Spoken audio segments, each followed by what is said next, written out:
and welcome to tonight's tutorial. I'm Ham Wrigley and I'm a bridal hairstylist.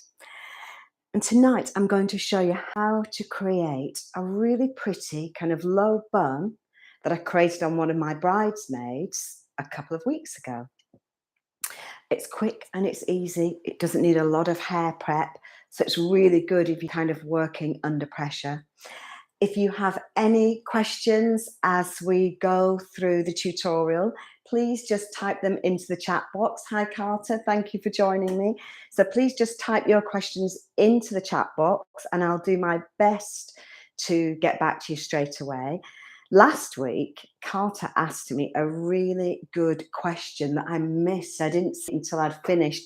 So I'm going to answer your question tonight, Carter. So I'm really glad you've joined me again tonight. But just let me tell you a little bit more about this hairstyle before I go on to speaking about Carter's question last week. As I was saying, it's a really good style for short hair. It needs very little hair prep. What I would do if your client has, let me get that curl out of the way. If your client has very soft, silky hair or quite fine hair, it's a good idea to put a little bit of mousse in the hair, a quick blow dry. It doesn't need to be you don't need to go through it all with a brush. You can just go through it with lift up the hair, get the hair nice and dry with a mousse on there. So you're not wetting the hair, you're just getting the hair damp, but with mousse. So you don't need to put any water on there. So get some mousse in the hair, do a blow dry. You could, if she'd got kind of frizzy hair, you could go through it with straighteners or with the tongs just to smooth it out a little bit, but it's not essential. So if you are, it's a good kind of quick hairstyle if you're short on time. And I'm going to show you how to get the style really secure as well, which always helps, especially when you're working with short hair. And we've got a couple of braids. So there's a lot going on in this style. But let's just begin first of all. We're going to separate out our side sections. I've already done the other side. Sometimes I think you might find it easier when you're creating hairstyles, whether it's for, it could be for any special occasion. It could be a wedding, a party, a prom, whatever the occasion. You probably I think it makes everything a lot easier if you kind of separate the hair into different sections. So we're going to separate our side section, our front section here. I've decided where the parting is going to be, and it's a kind of off center part for this particular style. So you decide that with your client. And I'm working with a mirror off camera. Separate your side section out and just clip that out of the way. You can see she's got a few kind of I wouldn't say bald patches, but she's got some fine hair here, which is not a bad thing. If you find you get that happening on your practice head, I've had this practice head for quite a while. She started off as a long practice head and we've kind of cut her to various lengths and now she's a little short bob. So she's a little bit slightly worse for wear, but actually sometimes it's good to practice with people with practice heads with quite fine hair, because you're going to get clients that have got fine hair. So not everybody's going to have this gorgeous, thick, glossy locks. So it's good to practice. If you want to become a bridal hairstylist, then it's good to kind of get experience working with all different hair types, thick, thin, straight, curly. And of course, we do have our online bridal hair course, which you can join, and we have hair tutorials there for all different hair lengths, so you can always join me on there if you'd like to learn more. It can be a bit difficult to show you close up and in detail what I'm doing on these live tutorials, but you should get an idea. And as I say, it's all on our e-learning platform, which is 50% off at the moment. So let's create our height here, just a little bit of height. We don't want too much. Remember, this lady has got short hair and we have to kind of explain to our clients you know, what's realistic. If she's got short hair and she wants lots of height, then she's going to lose some of, there's only a little bit of length here, but she's going to lose it here. So that will affect the bun. So I would say if you're working with kind of a little short bob like this, and she wants a bun, then you want to avoid having too much height because we need a bit of hair down here for our style. So let's get our braid first of all. So now we've got that little bit of height, and it's kind of a little bit of, it's a bit fat at the back, which kind of gives the impression of height. So it's not kind of pulled tight. So now let's create our braid. And you might want to here decide which little bits you're going to leave down. And then this will also save you time. So you can check with your client. I'm going to see which little bits want to come down here, but check with her, find out which little bits she likes to have down. And say we want those bits down. They might look okay. Let's have a little, see if there's another little bit here. So whichever bits you decide you want to have down, then you can clip those away. I'm not quite sure if they're quite the right ones, but for the purposes of a little bit of speed here tonight, let's assume she wants these down. They will need recurling at the end, but I don't think I've switched my tongs on, so that's it. There we go. Now let me just, our lighting's changed all of a sudden, so let me just go and correct my lighting. Bear with me 2 minutes. It's just me here today. Let me go and correct my lighting because the sun has come out.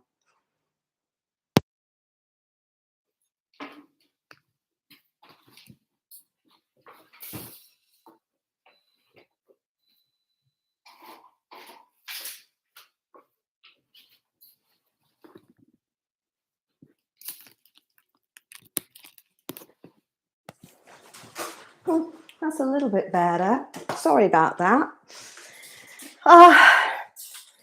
The pleasures of filming alone. Okay, so where were we? Let's start our braid here. So we'll need to recurl these little sections here. But let's do the braid first of all. Now we want this braid to kind of look as chunky as possible. So I'm going to do a little French braid here. Hopefully you can see. I've clipped these bits away, so it kind of makes the braiding process easier. You could always give them to your client to hold, just so you don't kind of accidentally include them in the braid. So we're going to split into 3, and of course our French braid is where we go over with our sections. And this is, I'm just going to add hair from the front here. Make sure I don't add those sections in. So I'll pick up my section, add it to the front one, and I'm going to go over. Now I know you can't see. I'll try and move it so you can see what I'm doing here. It's not easy, I know, but we do have tutorials showing you exactly how to create this kind of one-sided French braid. And the reason I'm just adding to the front section and taking it over, and I'm not adding to the back section, is because I want this braid to kind of cover this parting here. Whereas if I do a kind of the French braid where you add to both sides, you can, let me just make sure I'm getting this right here. Bear with me 1 second. Talking too much while I'm braiding. So if you add, you can do it where you add to both sides, but it's harder to cover the parting. So this is, you can do it by loosening out the braid, but this is just a little bit easier. And you know what? This is about making hairstyling easy. It can be stressful enough on the wedding day. So if you can make something a little bit easier and save yourself a step later on, then this is the way to do it. So you can see already, without doing anything, I've already covered that part there.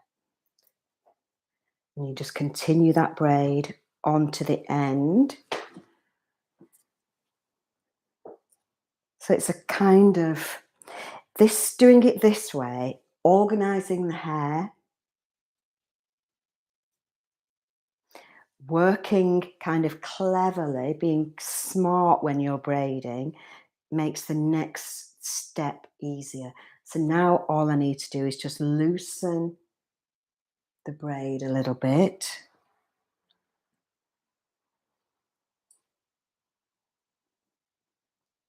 And I'll put a band on the end because the hair here is quite short. So even though our lady has a lot of kind of fine hair at this temple area here, you can't see any of it. Well, not the temple, just behind the temple. I think it was underneath there, but it's all covered. So it's a step that you don't have to worry about and that your client doesn't have to worry about. So that's our braid created, and very pretty it is too. And let's put a hairband on here. Find my hairbands. That's it. So I don't want this to come out. And then we're going to use a little bit of padding. That's it. So here we go. I've already done a braid I already created a little bit earlier on that side. We've got our little bits down there. We've got our little bits down on this side. Need recurling a little bit, but we get the idea. Now let's create our bun. Now I hope that's central. Sometimes when often, I should say all the time, when I'm creating these styles on camera and I'm working from the side, it ends up slightly lopsided. So let's hope it's not too bad tonight, just in case I pop another grip across there. And I'm going to get a little bit of padding, but we don't need a lot. And this, I'm using blonde padding tonight. It's just a little bit of donut that I've unravelled and cut into pieces. And when I'm working with long hair, the padding gives me stability. But when I'm working with short hair, it gives you stability and it also gives a little bit of kind of extra bulk. But I'm making it difficult for myself here because I'm using blonde hair, and it would be much easier. Let me lift her up a little bit so you can see her a bit better. It would be much easier if I was using dark padding. So again, that's another way you can make your life easier, make your job easier, I should say, by using dark padding if you're working with dark hair. And let's just make sure this is nice and secure, using the up and over technique and going behind that row of bobby pins there.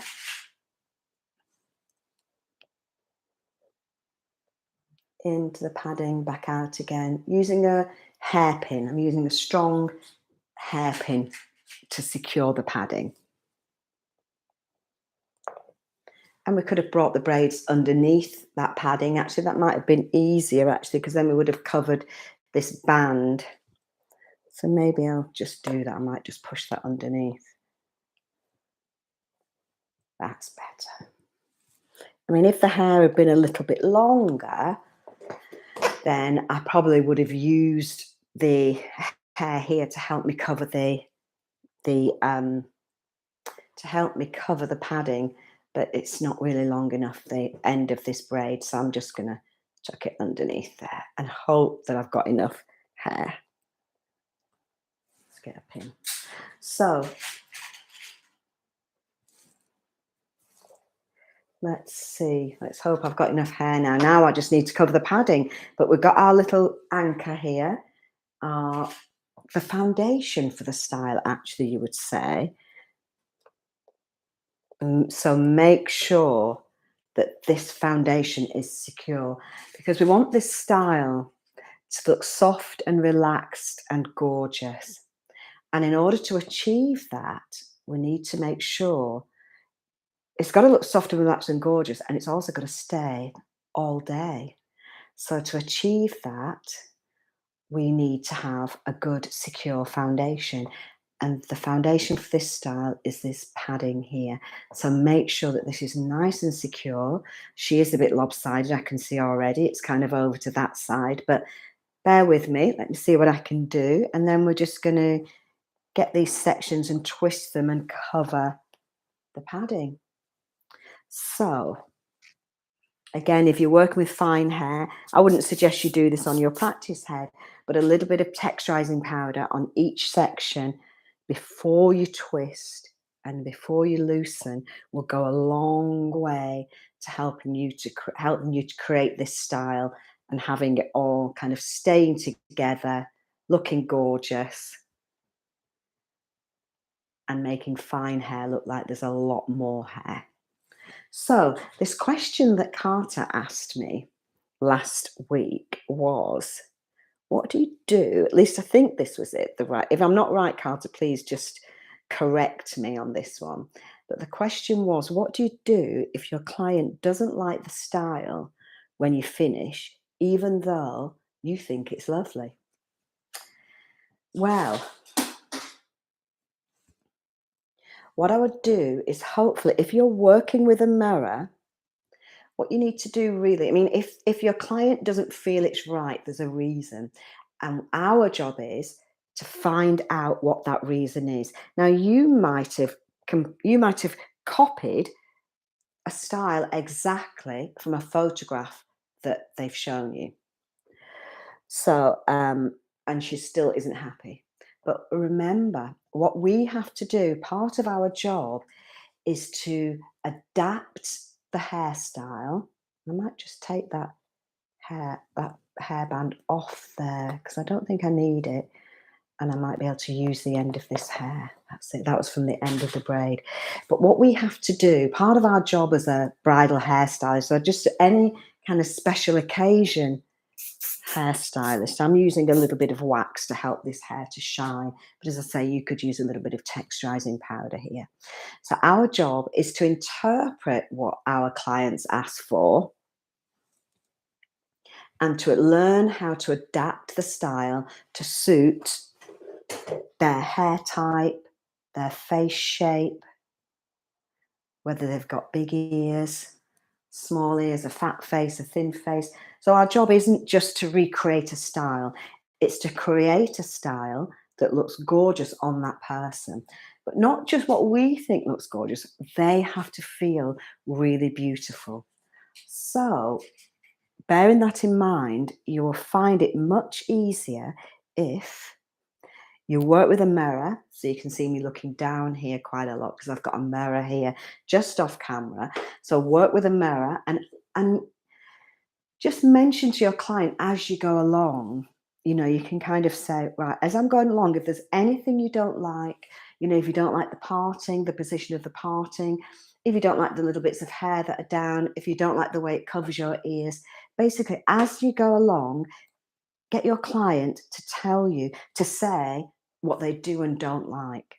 Because then, as you create the style, you're getting input from your client, and it will just make your job so much easier.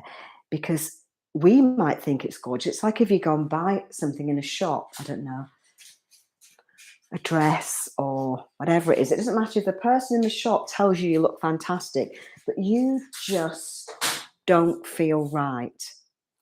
Then you might buy that dress, but then you'll get home and you think, I'm not sure. And really, there's something not right about it. And if the shop assistant is doing her job properly, she'll like find out what it is you don't like and change it and get you a dress that kind of suits your figure or just your taste. So you just need to identify what it is that your client isn't happy with. Is it too tight? Is that she not got enough height? Is the width, you know, is it not tight enough at the sides or is it too tight at the side? Whatever it is, you need to find out what it is she doesn't like. She might love the style, but just maybe she thinks, I don't know, her hair isn't long enough. In which case, if it's a trial run, I'm about to finish this. All I'm doing, by the way, is picking up pieces of hair, twisting and pulling. So if it's a trial run, then she, she's saying she loves it, but she just doesn't think her hair's long enough. Then what you can do is you could suggest you get some little clip-in extensions that you can add into the style. If she's having the hair down, maybe you could use a different sort of curl. Maybe it's the curl she doesn't like. So if you do like more of a beachy wave, you'll find because the hair isn't kind of going all the way around in these curls, if you just do a beachy wave, it makes the hair look longer. So it could be that she feels she's lost too much length in her hair with the sort of curl that you've chosen. So bear in mind that the client is always right. And sometimes we do have to manage our clients' expectations. Don't get me wrong. I'm often people will show me hairstyles. They might have hair that's kind of this length, and will show you pictures of styles that are kind of down, halfway down the back. So you do have to manage their expectations, but at the same time, adapt the style to suit her face shape. Find out what it is she doesn't like about the style. It might just be something small that you can correct. So I hope that helped. And look, I think, oh, that little bit there could do with coming up. And we've created our gorgeous little bun while I've been nattering away. Just lots of twists, little pulls, and secure it in with a hairpin or a bobby pin. Oh, good. I'm glad that helped. Thank you, Carter. But yeah, find out what's wrong. And if you've got a mirror, it makes your job easier because they can tell you. And sometimes people, it might just be hurting. Maybe she's got a grip digging in her head. Maybe she's uncomfortable. And also watch their body language, because some people won't necessarily tell you that they don't like it, but they might just start touching it a little bit at the front. And then you can just say to them, or she might push it behind her ears, something. But watch that body language, because quite often people will touch bits of hair that they're not happy with, and then you might just say, "Oh, shall I take that little bit up?" And then they say, "Oh, yeah, that's much better." And it could be just something as simple as that. It might be the way their bangs or the fringe is sitting. But the key is to find out what it is and put it right. So I hope that was helpful. And here's our gorgeous little style for short hair. Now, you wouldn't think that this lady's hair was kind of a little short bob, but it is, and it does look lovely. We've got our lovely braids here. I do need to do a little bit of work here on these little side sections, just put a little curl in them. And yeah, it's looking great, though I say so myself. So I hope you've enjoyed tonight's tutorial. Oh, look, there's a little bit there sticking out. And that's another reason the mirror is good. Or you can take pictures, because you can then kind of see it from different angles, see any bits that are sticking out that aren't quite right. Let's have another look better. So thank you for joining me. Don't forget to subscribe, and let me lift her up so you can see her a little bit better. That's it. Fab. So thank you again for joining me, and I will see you next week. I think next week we've got a style that one of our students asked for, which is got a lovely low braided style. So I'm looking forward to showing you how to do that next week. But thanks again for joining me, and hope you've enjoyed tonight's tutorial, and I will see you again soon. Take care. Thanks again. Bye.